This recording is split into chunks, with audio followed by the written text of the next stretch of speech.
Here's how to install FusionFix for GTA 4 to fix bugs and improve graphics.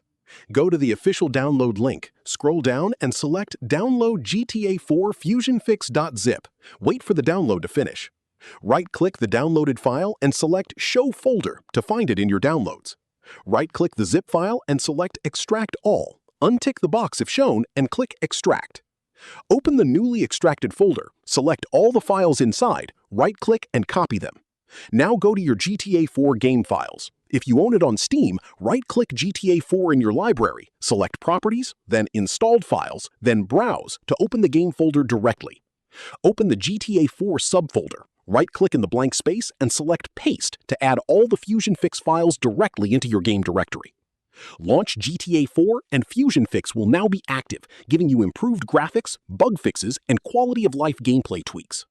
If this helped you out, hit that subscribe button for more straight-to-the-point tutorials on Step by Click.